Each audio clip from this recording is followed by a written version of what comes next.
Vamos a hacer una breve oración para dar inicio a nuestra clase en esta mañana. Inclinen sus rostros. Padre Santo, en esta mañana te alabamos, Señor, porque grandes son tus misericordias para nosotros. Nos has traído en tu favor, en tu misericordia, nos has traído a tu casa de oración para congregarnos. Este es el día que tú has separado para que tu pueblo se presente delante de ti en adoración, para ofrecerte cánticos congregacionales, la lectura de tu palabra, la clase, el sermón, la cena, las contribuciones económicas, todo aquello, Señor, que has dispuesto en este día para nosotros. Es un día de gozo, de alegría, de descanso, al estar reunidos como hermanos delante de ti, Señor. Te alabamos y te damos gracias. Te damos gracias, Señor, porque todos los domingos estamos recibiendo tu palabra, estamos siendo expuestos a las clases, a la predicación, con el fin de glorificar tu nombre y ser transformados cada día a la imagen de nuestro Señor. Crecer en madurez, en conocimiento, en vida práctica, así como nuestro Señor Jesucristo vivió. Es por eso que te rogamos en esta mañana nos ayudes en nuestras debilidades. Perdona nuestros pecados, Señor, y que tu Espíritu Santo trabaje en nuestros corazones, nos redarguye a la luz de tu palabra, nos exhorte, nos amoneste, aplique tu palabra en nuestros corazones en esta mañana a los que estamos reunidos, a los que van a llegar, que se unirán a esta clase. Te rogamos, Señor, que sea tu Espíritu Santo con nosotros, iluminándonos, dándonos entendimiento, sensibilizando aún más nuestras conciencias con el fin de adorarte. Gracias, Señor, te damos en Cristo Jesús. Amén. En esta mañana el capítulo que corresponde a la confesión de fe se encuentra en el capítulo 14. Es el capítulo 14 que lleva por título de la fe salvadora. De la fe salvadora. Me gustaría que leamos Romanos capítulo 8, verso 28 al 30. Leo para ustedes me siguen con su vista.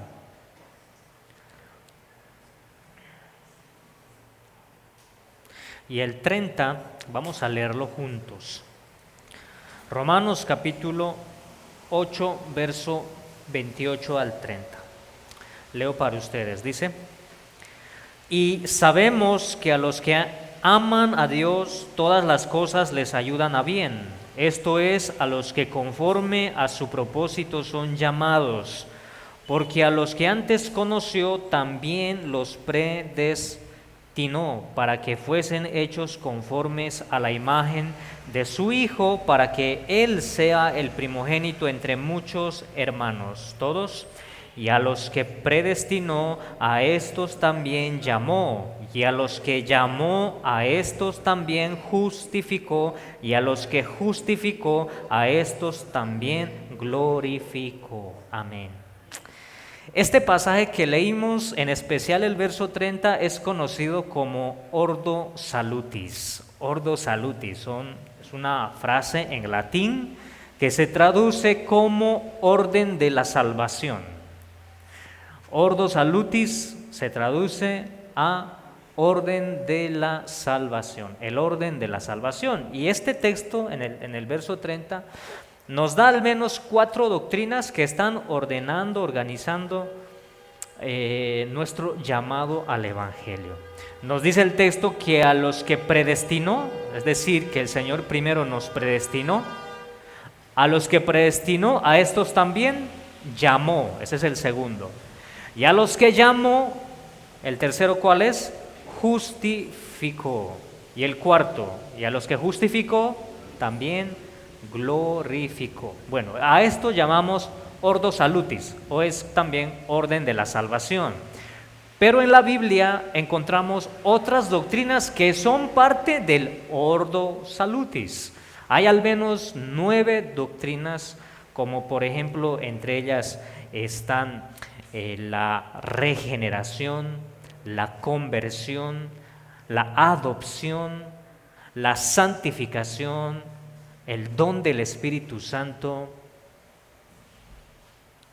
la perseverancia de los santos. Son otras doctrinas que son parte del orden de la salvación. Y una de estas es conocida como de la fe salvadora. Es el capítulo que corresponde en esta mañana, de la fe salvadora. Ahí tenemos en imagen de la fe salvadora.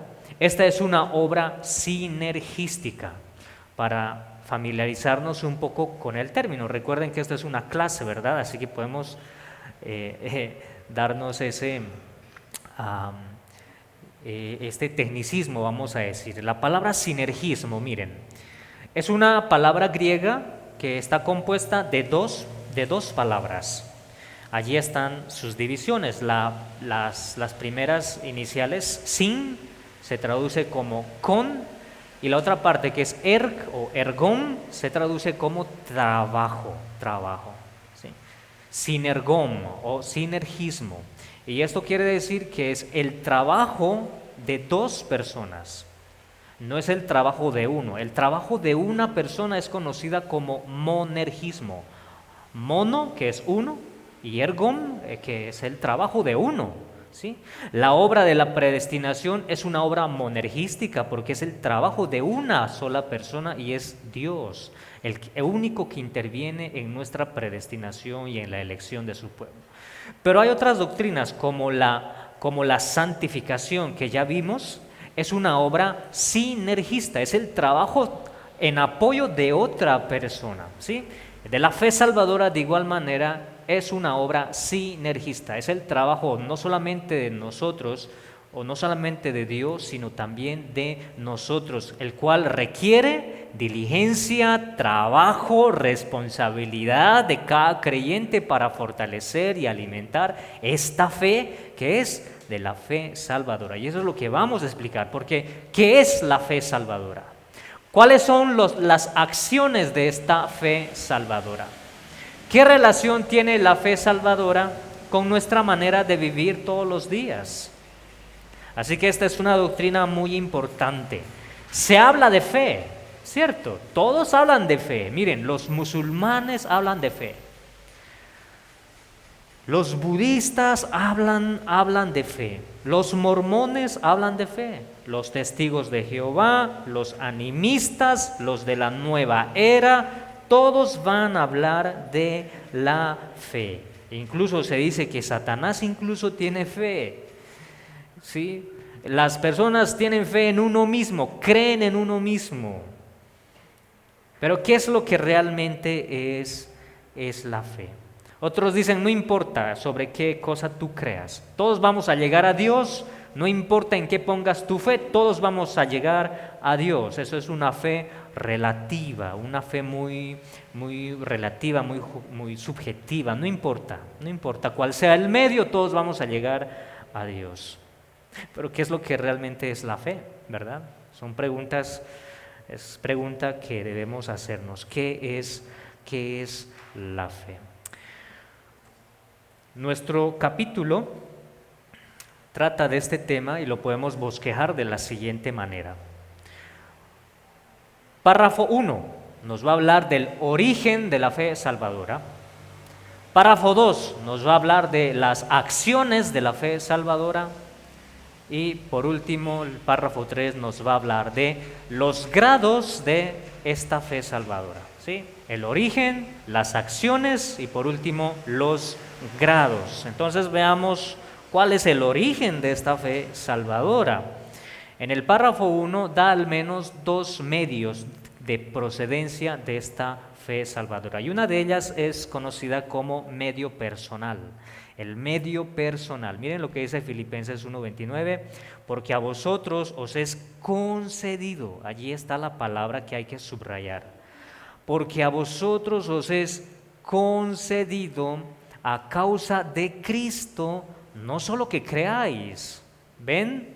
El creer nos es concedida, pero el texto dice no solamente el creer, sino también que padezcáis por él. El sufrimiento es también algo que se nos es concedido a nosotros. No solamente la fe y esto a causa de Cristo, y es lo que también nos dice Hechos 18:27.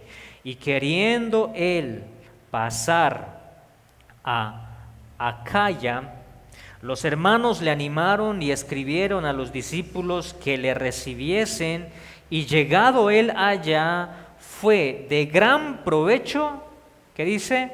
A los que por la gracia habían creído. A los que por la gracia, la palabra gracia es un don, es un regalo, ¿sí? Este regalo es ¿qué? La fe, porque ellos creyeron. Así que Lucas en este pasaje nos está diciendo que las enseñanzas de Apolos en Acaya fueron de provecho para los hermanos, que fortaleció la fe de los creyentes. Pero esta fe los recibieron por gracia, a los que antes habían creído por gracia. Y lo mismo nos va a decir Tito. Hechos 15 también nos va a hablar en las mismas palabras. Así que Hechos, Tito, Filipenses nos están enseñando que la fe es una gracia, nos es concedida, y esto proviene de Cristo, proviene de Dios, y también por obra de su Espíritu Santo. Hechos 15 nos va a decir que es el Espíritu de Cristo quien está purificando nuestros corazones por medio de la fe. Cuando nosotros creemos aún más y fortalecemos esta fe que nos es dada, entonces el corazón se va purificando, y esto es por obra del Espíritu Santo. Así que esto es conocido como un medio personal. Inicialmente procede de los cielos, de lo alto, de la Trinidad. Pero también el párrafo 1 nos va a hablar de un medio, no solamente personal, sino también instrumental. ¿Cuál es el medio instrumental? Lo que tenemos en nuestras manos, la palabra. La palabra. Hechos 13:48 nos dice: los gentiles, oyendo esto, se regocijaban y glorificaban la palabra del Señor. ¿Y qué dice? Y creyeron todos los que estaban ordenados para vida eterna. Miren la relación que hay con la palabra y la fe, porque la palabra es un medio instrumental. La fe viene por el oír, nos va a decir Romanos 10:17. Así que la fe es por el oír, y el oír por la palabra de Dios. Luego Pedro, el apóstol, nos va a decir en su primera carta: desead como niños recién nacidos la leche espiritual no adulterada. La leche espiritual no adulterada para Pedro es la palabra. Nos dice: para que por ella crezcáis para salvación. Así que esta fe que nosotros la tenemos, que nos es concedida por fe, por gracia, es necesariamente por medio de las Escrituras. Yo tengo que leerla, yo tengo que convencerme para luego aferrarme a la palabra. Sí, esos son los medios, o el origen, vamos a decir, de esta fe. Y es lo que precisamente nos dice el párrafo 1. La gracia de la fe por la cual se capacita a los elegidos para creer. Miren, es la gracia de la fe, es un regalo de la fe, el cual nos capacita a nosotros, a los elegidos, para creer para salvación de sus almas. Es la obra del Espíritu, lo que dice Hechos, en sus corazones, y ordinariamente se realiza por el ministerio ¿de qué? Por el ministerio de la palabra, por la cual y por la administración de otros medios de gracia como el bautismo, la cena, la oración, los medios designados por Dios para que esta fe se aumente, el cual vamos a mencionarlo más adelante. ¿sí? Así que este párrafo es bastante claro y es prácticamente lo que leímos en la Biblia. Ahora, ¿cuáles son algunos conceptos errados que tienen sobre el origen de la fe? ¿Cuáles son estos doctrinas equivocadas, erróneas sobre la fe? Bueno, vamos a escuchar que la fe no es el único medio de salvación, sino que necesariamente se deben contribuir con las obras. Y eso es una doctrina católica romana. Los judaizantes tratan de volver nuevamente a la ley para contribuir a su obra salvífica. Los fariseos hacían esto. Así que siempre habrá esta lucha de debate entre estos dos polos. Primero están aquellos que creemos que la fe procede de Dios por gracia a nosotros, y por otro lado siempre van a estar presentes aquellos que se van a oponer y van a decir que no, la fe no es suficiente para ser salvos, necesitamos de las obras, tú tienes que dar, tú tienes que hacer obras, hacer esto, hacer aquello, tienes que cumplir las indulgencias para el tiempo de Lutero, las reliquias, la visita a los templos, las contribuciones económicas, todo esto eran parte de las indulgencias y así contribuían a su salvación y así obtenían la fe, el cual esto es errado, esto es errado.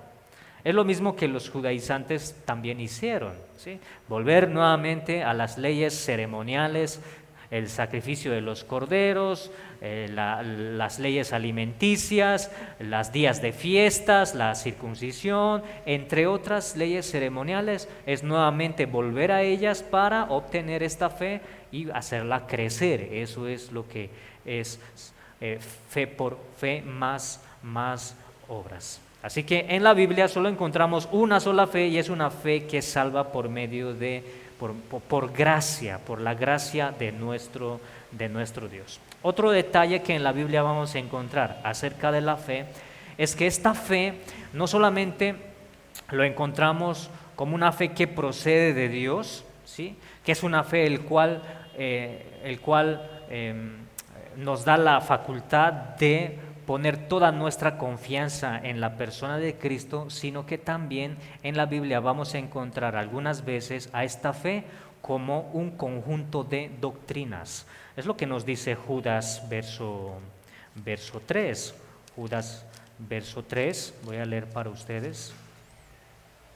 Amados, por la gran solicitud que tenía de escribiros acerca de nuestra común salvación, me ha sido necesario escribiros exhortándoos que contendáis ardientemente por la fe. ¿Ven? Ahí aparece la palabra fe, Judas capítulo 1, verso 3, que contendáis ardientemente por la fe que ha sido una vez dada a los santos. Esta palabra, esta fe que aparece en Judas, y lo encontraremos en otro lado de la Biblia, se refiere a ese conjunto de doctrinas el cual nosotros debemos defenderla, debemos enseñarla y debemos creerla. Por ejemplo, un conjunto de doctrinas, las doctrinas de la gracia, la depravación total, la elección incondicional, la expiación limitada, la gracia irresistible, la perseverancia de los santos, es un conjunto de doctrinas que están profundizando la salvación, el cual se puede denominar como un conjunto de doctrinas como la fe. Aquí Judas nos dice, defiendan ardientemente la fe que les ha sido concedida a los santos. Entonces la fe también es un conjunto de doctrinas. ¿No les parece interesante lo que Judas nos dice en su texto? Pero también encontramos esta fe en Hebreos capítulo 11, verso 1, que habla acerca de qué es la fe.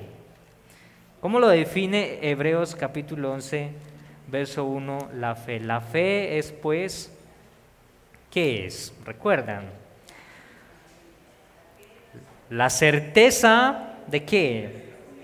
De lo que se espera, la convicción de lo que no se ve. Esta fe se eleva a la confianza, a la seguridad en el objeto de la fe, es decir, esto es Cristo, ¿sí? Esto es Cristo. ¿Por qué no escogió otro medio para nuestra salvación? ¿Por qué, por ejemplo, no fue la santidad? ¿Sí? ¿Por qué no fueron otros medios? Tuvo que ser la fe. ¿Por qué? Para nuestra humillación, para no glorificarnos, para no exaltarnos, para no tener un espacio y decir, es que yo creí por mi propia voluntad, por mis propias fuerzas, por mis propios deseos e impulsos, yo tuve que creer, y eso es darle una oportunidad a gloriarnos a nosotros mismos. Por eso la fe, este acto de creer, es un acto de gracia, de la gracia de nuestro Dios para nuestra humillación. No es por obras, es por la gracia de nuestro Dios. Así que ya conocemos el origen de nuestra fe. Ahora vamos a hablar un poco de los actos de nuestra fe. El párrafo 2 nos va a hablar de esto y vamos a encontrar al menos 3 actos. El primero, esta fe nos va a llevar a confiar en la infalibilidad de la palabra de nuestro Dios. Hechos nos dice esto. Pero esto te confieso que según el camino que ellos llaman herejía, es decir, los que se oponían a Cristo llamaban a los cristianos camino de herejía. Cuando se referían a un cristiano, ellos decían, a los del camino de la herejía. ¿Quiénes eran ellos? Los cristianos. Eso era, así los conocían. Dice, así sirvo al Dios de mis padres, creyendo todas las cosas que están en la ley y en los profetas están escritas. ¿Ven? Esta fe se aferra, confía plenamente en la ley. Y esto es un acto de esta fe. Necesariamente todo aquel creyente, todo aquel que tiene verdadera fe, se va a aferrar a la palabra, sin duda alguna. Segundo, esta fe nos lleva no solamente a confiar en la palabra, sino también a obedecerla. ¿Qué sentido tendría que yo me aferre a la palabra y no la obedezca? No tiene sentido, es contradictorio. Así que esta fe, en consecuencia, nos va a llevar a obedecer los mandamientos. Un solo ejemplo, los 10 mandamientos, el decálogo, no tendrás dioses ajenos. ¿Qué hace el creyente? Pues no tiene otros dioses ajenos, se aferra y la obedece. Tiene solamente un solo Dios, que es exclusivamente para su pueblo, y ese es del Dios de los cielos. ¿Sí? Santiago 2:18, muéstrame tu fe sin tus obras y yo te mostraré mi fe por mis obras. Hacer obras es un acto de obediencia a los mandamientos.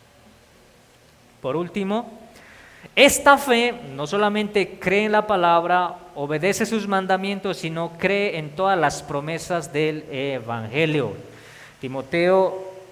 Pablo le dijo a Timoteo, nutrido con todas las palabras de la fe y de la buena doctrina que has seguido, pues tiene promesas de esta vida presente y de la venidera. Las promesas de esta vida presente son las promesas de salvación y de la venidera, nuestra herencia en el Señor, ¿sí? Así que esta fe nos lleva a confiar todo esto, mis hermanos.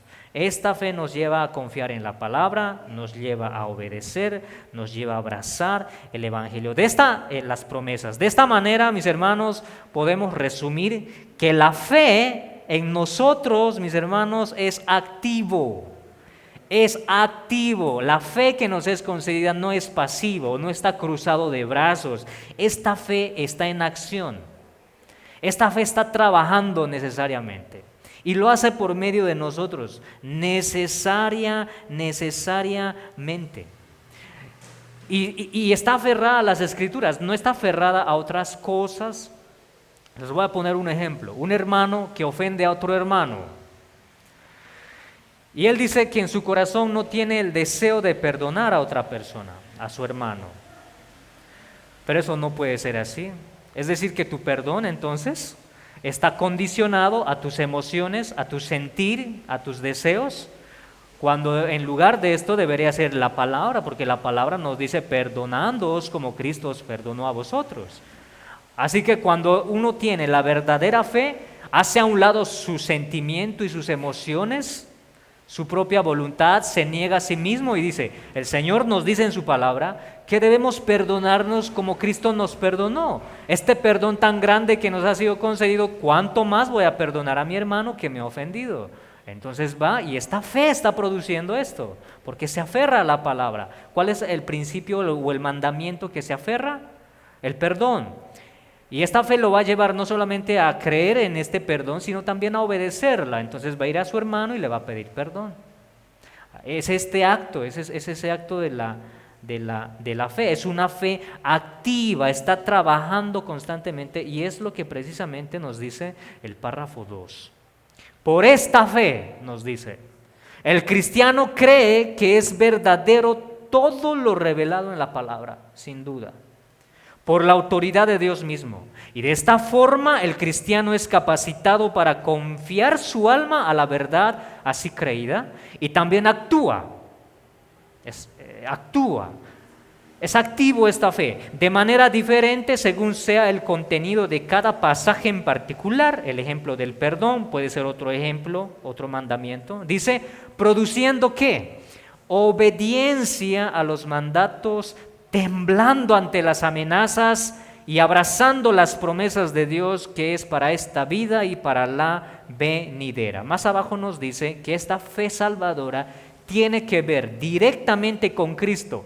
Acepta a Cristo, recibe a Cristo y descansa solamente en Él para nuestra justificación, santificación, nuestra vida eterna. Es claro, ¿verdad? Pero los reformados en el siglo XVI, para explicar un poco más esto de la fe salvadora, lo resumieron en 3 palabras latinas: notitia, ascensus y fiducia, traducidos como conocimiento, asentimiento y confianza. El conocimiento tiene como base la verdad de las Escrituras, ¿sí? El conocimiento, la instrucción correcta acerca de la verdad que la encontramos en su palabra. Segundo, el asentimiento es la convicción que produce esta fe de que lo que estoy leyendo es realmente verdad, es cierta. Y por último, tengo la confianza ahora de abandonarme a esa verdad para obedecerla. Descansa en esta verdad. Así que primero recibimos la noticia, primero recibimos la instrucción, el conocimiento, ya sea por medio de la predicación, ya sea en tu lectura privada, en tus devocionales durante semana. Ahí tienes la noticia, ahí tienes la información en la Escritura. Pero cuando la lees, tú te convences. Eso está haciendo la fe. La fe está poniendo en ti el convencerte de lo que estás leyendo y finalmente te abandonas a esa verdad. Nos dice Salmos, muchas son las lágrimas del justo, pero de todas ellas las librará Dios. Entonces, cuando estoy en un momento de angustia, yo leo esa Escritura, es la información. Entonces, asiento a esa verdad, es decir, estoy convencido y ¿qué es lo que finalmente hago? Descanso en ella, pongo mi confianza en ella y trae un alivio, un descanso en el Señor. Esto es fe, esto es fe. Entonces, la pregunta que debemos hacer, ¿la fe salva? ¿Es la fe la que verdaderamente nos salva? En la imagen ustedes tienen algo que les puede dar alguna idea. ¿La fe salva? No, mis hermanos, la fe no salva. La fe es un instrumento para nuestra salvación, un medio, ¿sí? Porque la fe no perdona en realidad nuestros pecados. La fe en realidad no nos justifica. La fe en realidad no nos santifica. La fe no es nuestro Salvador y no satisface la justicia delante de Dios.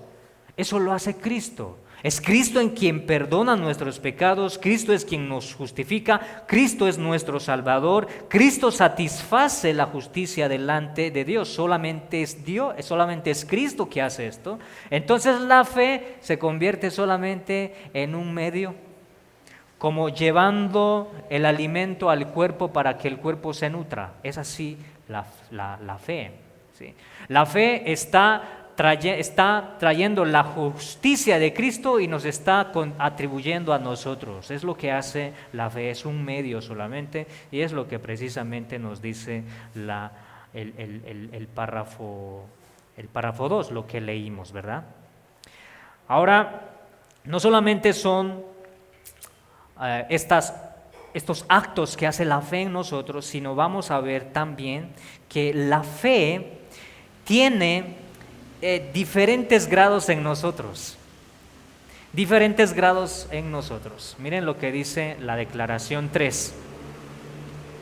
Esta fe, aunque sea diferente en grados, ¿cómo así, hermanos, que esta fe tiene grados? Vamos a explicar. Dice, sea diferente en grados y puede ser débil o puede ser fuerte, es sin embargo aún en su grado mínimo diferente en su clase y naturaleza de la fe y la gracia común de aquellos creyentes que solo lo son por un tiempo, nos dice, y consecuentemente, aunque muchas veces sea atacada y debilitada, resulta sin embargo victoriosa, creciendo en muchos hasta obtener la completa seguridad a través de Cristo, quien es tanto el autor como el consumador de nuestra salvación. Este párrafo nos está enseñando dos verdades. La una es que hay grados de la fe. Por algo el Señor Jesús tuvo que dirigirse a sus discípulos en aquella tormenta cuando estaban desesperados y tuvieron que despertar al Señor. ¿Recuerdan esta escena? Maestro, maestro, que perecemos.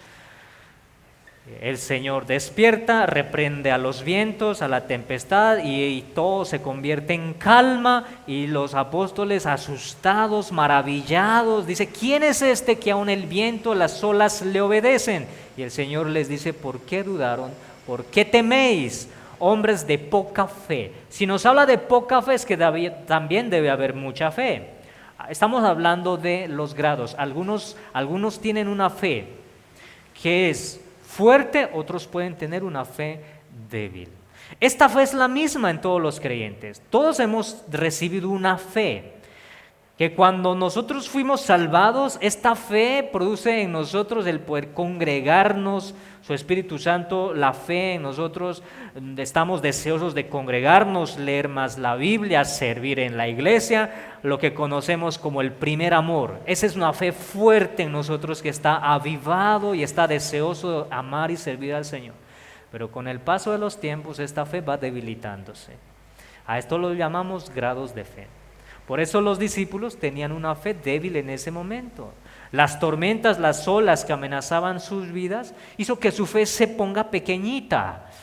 Estaba tan pequeñita que se llenaron de temor. Entonces, la pregunta es, ¿hay algunos factores que debilitan nuestra fe? Claro que sí. Por ejemplo, hay 3 razones. Primero, o factores que van a debilitar nuestra fe. La negligencia ¿a qué? La negligencia a los medios de gracia. La negligencia a los medios de gracia.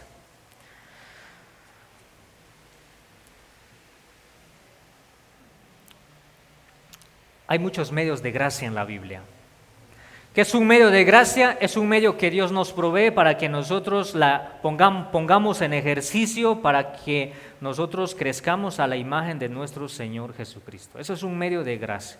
Un medio de gracia es la oración, la lectura de la Biblia, el uso de los dones, el congregarnos todos juntos en la congregación, el que exhorta, exhorta, el que ora, ora, la participación de la cena del Señor, el bautismo, son medios de gracia.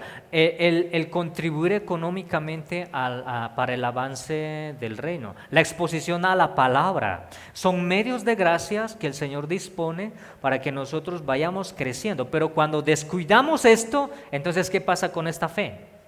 Entonces se va debilitando. Se va debilitando y cuando viene la adversidad, entonces resultamos como los discípulos, asustados, temerosos. Ese es un primer factor, pero hay otro factor, un grave pecado. Un grave pecado. Un grave pecado, mis hermanos, no es algo que se comete de la noche a la mañana. Un grave pecado se va trabajando con anterioridad, lentamente. Un pecado de adulterio es un pecado que se va trabajando con anterioridad. Cuando se cae en ese pecado, entonces la fe se va debilitando más y más. La corrupción, las mentiras frecuentes, el robo, la deshonra a los padres, una conciencia insensible va haciendo de que esta fe se vaya debilitando. Y como la fe está asociada también con la obra del Espíritu Santo, entristecemos al Espíritu Santo. Así se debilita esta fe. Pero hay otro factor, la aflicción es otro factor, el cual puede debilitar nuestra fe. Una aflicción muy grande, una prueba muy grande, una enfermedad, una pérdida de un familiar muy amado, un robo, una pérdida muy grande en la empresa. Todas estas aflicciones pueden hacer que la fe también vaya debilitándose. Entonces, nos habla de una fe que va cambiando, que es fuerte, que se fortalece, pero también que se debilita. Y por otro lado, mis hermanos, este último párrafo nos da una advertencia muy grande para tenerlo en cuenta de verdad. ¿De qué nos habla? Nos da una advertencia. Nos da una advertencia de que esta fe puede ser falsa, o hay más bien una fe falsa que se distingue de otra fe. Una fe verdadera que se distingue de una fe falsa. Miren lo que dice, volvamos al párrafo 3, cuando nos dice, esta fe, aunque sea diferente en grados, dice, y puede ser débil o fuerte, es sin embargo, aunque en su grado mínimo, esta fe verdadera es diferente en su clase y naturaleza de la fe y la gracia común de aquellos creyentes que lo son por un tiempo. Es decir, que aquellos creyentes que lo son por un tiempo, nos está hablando de una fe temporal. Y esto es una fe falsa. Hay una fe victoriosa, hay una fe verdadera, pero por otro lado hay una fe que es falsa, que está disfrazada. Esta fe victoriosa, esta fe verdadera, que por más debilitada está, va a ser victoriosa. Va a ser victoriosa. Ustedes recuerdan cuando el Señor está con Pedro y le dice, vea, Satanás ha pedido zarandearlos, pero yo he velado, yo he rogado para que tu fe no falte, que por más pequeña que sea la fe, iba a fortalecerse. Y un ejemplo es Pedro, es que cuando él negó al Señor Jesucristo, esta fe estaba por el suelo. ¿Se imaginan ustedes? Por más pequeña que sea la fe de Pedro, que es una fe verdadera concedida por el Señor lo levantó.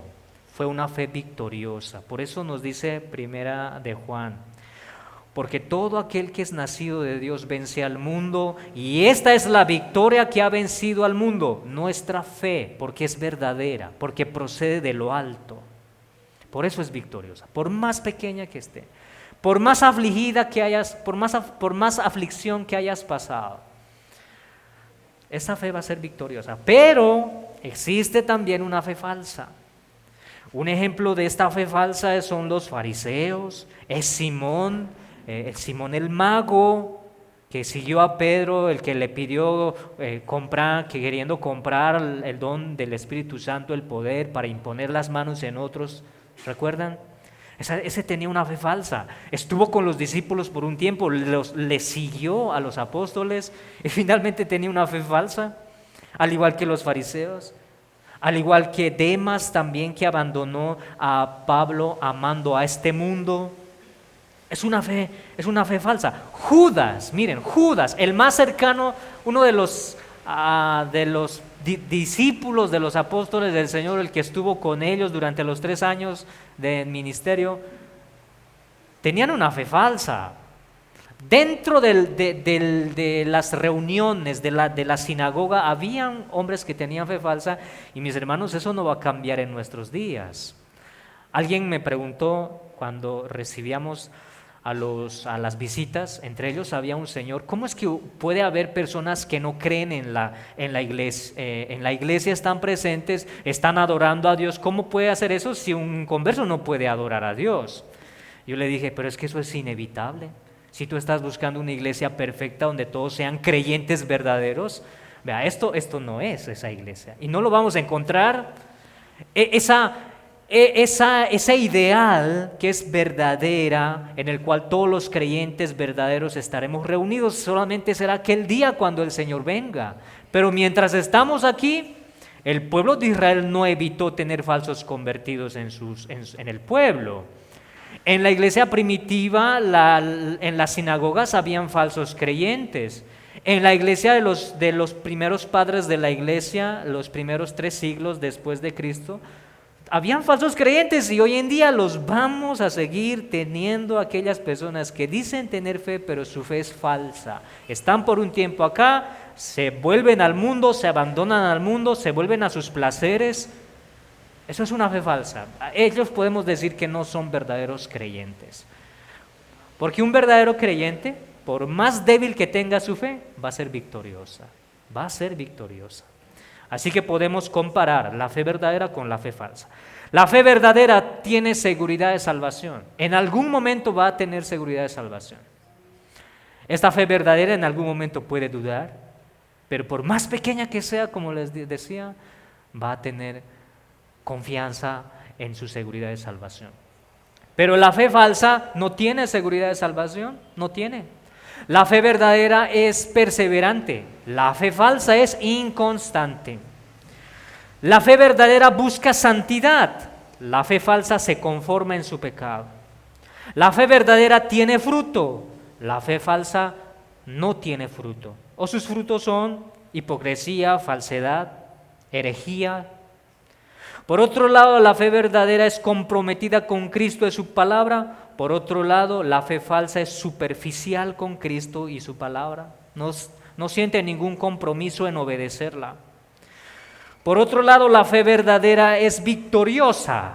Y por otro lado, la fe falsa es derrotada. Es derrotada. Para terminar, mis hermanos, debemos predicar correctamente el Evangelio.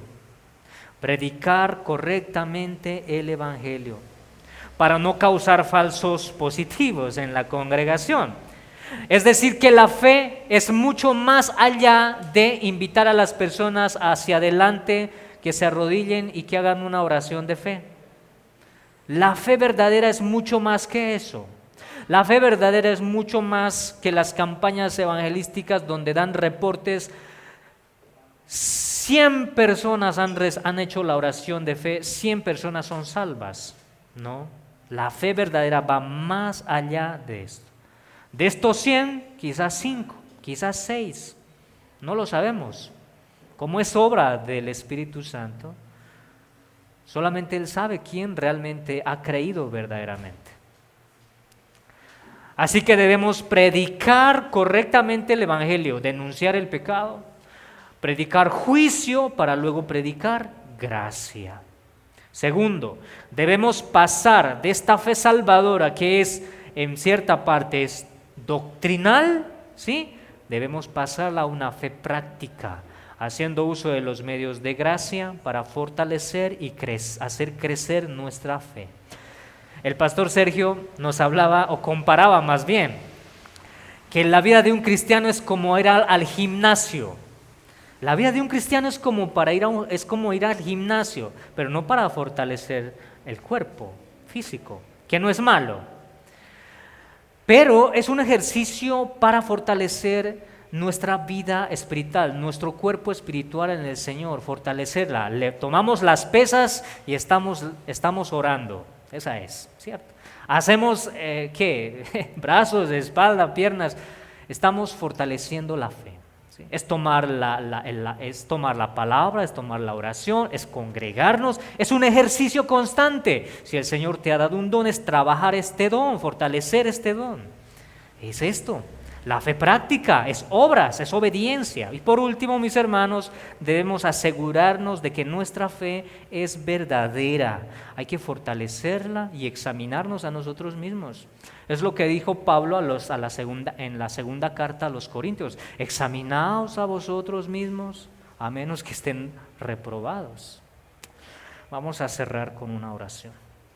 Padre Santo, en esta mañana, gracias te damos una vez más por tu palabra leída, por esta doctrina tan maravillosa. Señor, perdónanos. Cuando exponemos tu palabra, nos vemos en un espejo, el cual vemos todas nuestras debilidades. Pero tu palabra nos dice que por más pequeña sea esta fe, por más debilitada que esté esta fe, es una fe victoriosa. Ayúdanos a fortalecerla, Santo Dios. Necesitamos de tu gracia, de tu favor, de tu poder. Ayúdanos a ver a Cristo cada vez más para fortalecer esta fe. Gracias por mis hermanos que están desde muy temprano en esta hora, que puede ser una muestra, el cual fortalecen la fe por medio de estas clases. Bendícelos, guárdanos, rogándote también que aquellos que tienen aún una fe falsa, como la de Judas, la de los fariseos, Señor, te ruego que los llames y les des una verdadera fe. Te alabamos, Señor, en Cristo Jesús. Amén.